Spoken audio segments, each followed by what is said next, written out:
My name is Laura. 6 months ago, I married my high school sweetheart, Matt. We've known each other since childhood, so I've always been close to his family, which made the wedding process incredibly smooth. We share many mutual friends, turning our wedding into a joyous celebration filled with well-wishers. I promised to stand by Matt for the rest of our lives. A few months after we got married, I discovered I was pregnant. I was over the moon, and the blessings kept coming. Matt's mom was incredibly supportive, helping us out almost every day. Since we got married, we've been living with Matt's parents. As an only child, Matt was raised with a lot of love and care, so living with his parents after our wedding felt like the natural choice. I had no qualms about it and agreed immediately. From the day after our wedding, I enjoyed doing household chores with my mother-in-law, and we would chat about all sorts of things. When I announced my pregnancy, she cried tears of joy, celebrating as if it were her own good news. Whenever I tried to do anything around the house, she'd say, "Don't worry, Laura, I've got this," and take over. I'd reassure her, "I'm feeling fine today, really," but she'd insist, "You have to think of the baby first. Rest up," and stop me from doing anything. While I appreciated her concern, it reached a point where I was bored out of my mind. I had been working part-time, but I quit my job as soon as I found out I was pregnant, on the advice of both my mother-in-law and Matt. With nothing to do at home, I was going stir-crazy. I feel like moving around a bit. Can I go shopping? Need anything?" I'd ask, hoping for some freedom. But she'd firmly respond, "Absolutely not. You're not even in your second trimester yet. You need to rest," and wouldn't let me leave the house. I understood her concern, but it felt suffocating. She had a miscarriage before having Matt because she continued working, so she was worried I'd face the same fate. "If you're not careful, you'll end up in the hospital like I did," she'd warned me. Not wanting to create tension, I decided to take it easy until my second trimester. Once I reached that milestone, she started allowing me short walks. Matt and I would go out on his days off, buying snacks from a local store and having little picnics. Sometimes I'd go for a walk with my mother-in-law while shopping. She even started cooking with me again. I realized she was just deeply concerned for me during the early stages of my pregnancy. At 38 weeks, my water broke while I was climbing the stairs at home. With Matt and my father-in-law at work, my mother-in-law quickly drove me to the hospital. Matt had already coordinated everything with the hospital, so by the time our baby Brian was born, he was right there with us. Matt was the first to hold Brian. "Oh, he's so adorable," he said, his eyes welling up with tears as he lovingly gazed at our newborn. Seeing him so emotional made me tear up too. "Thank you, Laura. I'm so happy right now," Matt said, smiling at me, and I couldn't help but cry. "May I come in?" My mother-in-law, who had kindly stepped out of the room, peeked her head in. "Go ahead and hold him, Mom. He's really cute," Matt said, handing Brian over to her. I felt a bit awkward. My mother-in-law had been incredibly supportive and was eagerly awaiting her grandchild. What would she say now that Brian was here? The thought made me anxious. "Thanks to you, we were able to have Brian safely. Thank you so much," I said to her, grateful for all her support. But her response was unexpected. "He doesn't look like him." "What?" I asked, unsure if I heard her correctly. "What do you mean? He doesn't look like Matt. Are you sure he's Matt's child?" What was she talking about? This should have been a happy moment, but my heart started racing uncontrollably. "What are you saying?" Matt immediately confronted her, but she continued without apologizing. "Look at Matt's baby pictures. Brian doesn't resemble him at all," she said, showing us a baby picture of Matt on her phone.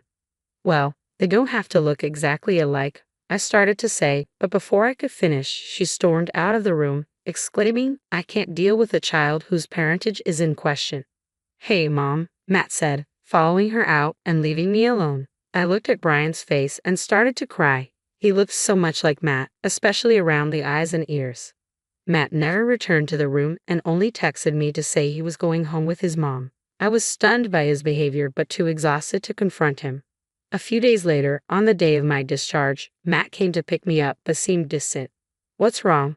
We get to live together starting today," I said, trying to lift the mood, but he didn't seem happy.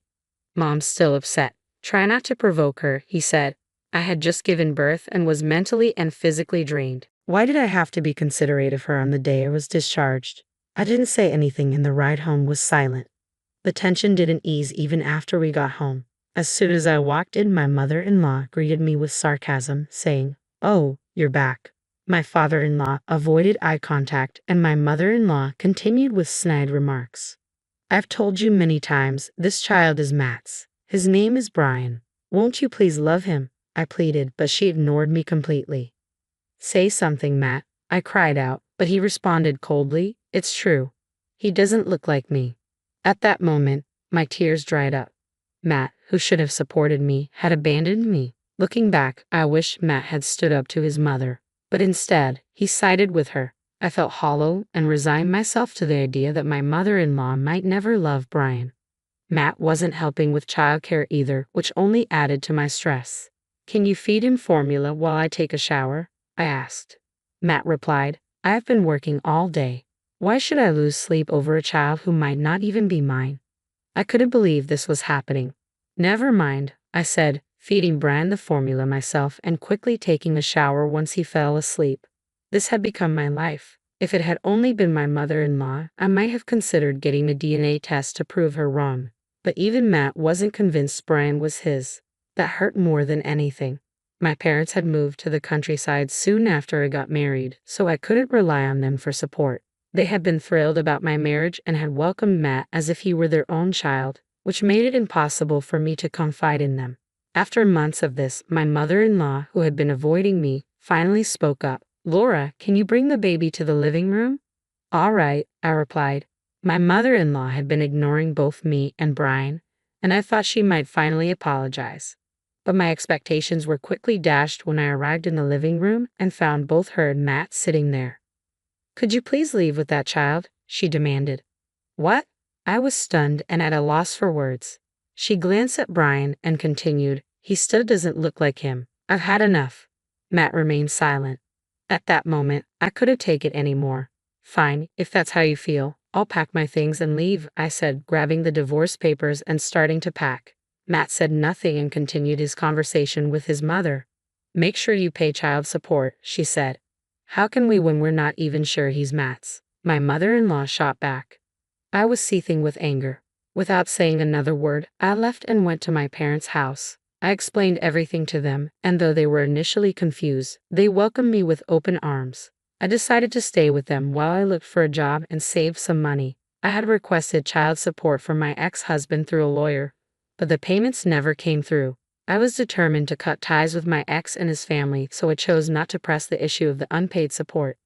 Years passed, and Brian was about 6 years old when I received a call from a local friend who also knew Matt, informing me that Matt had died in a car accident. Although I heard about it soon after it happened, I chose not to get involved.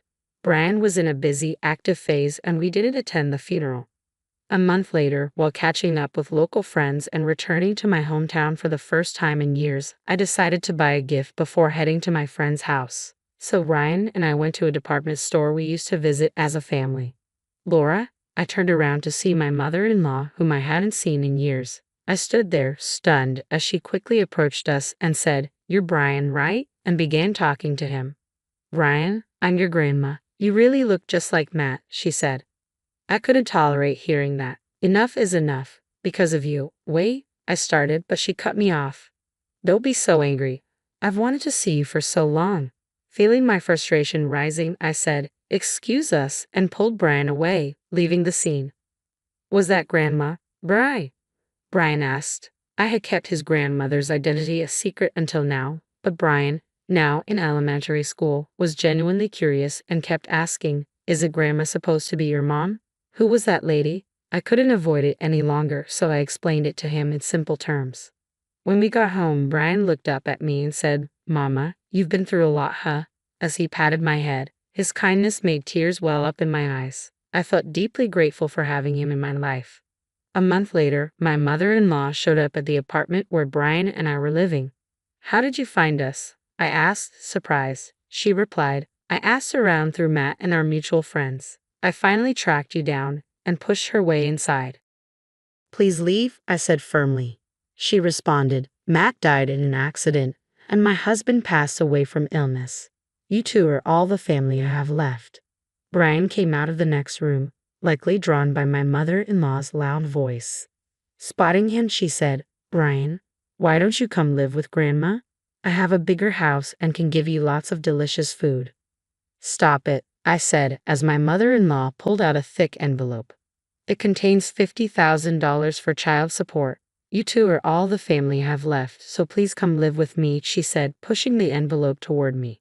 Then she turned to Brian with a smile and said, Brian, Grandma wants you to come live with her. I'll buy you anything you want, okay? In that moment, I felt overwhelmed and on the verge of tears.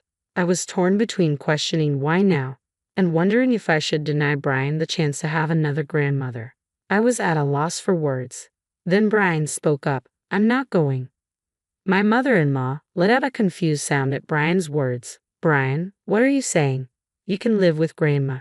There'll be lots of delicious food, and I'll buy you toys, she said, trying desperately to persuade him. I don't want to. You were mean to Mama, right? My only grandma is Mommy's mom, Brian said, pulling away from her and sitting down beside me. My mother-in-law fell silent, her expression reflecting a sense of defeat. After staring at us for a moment, she abruptly stood up and left the house without another word. We haven't heard from her since that day, and she never visited us again. The child support money she left behind remains untouched, saved for Brian's future. When I consulted my parents about whether to return the money, they said, you never received child support before, so it's fine to keep it. Taking their advice, I decided to keep it.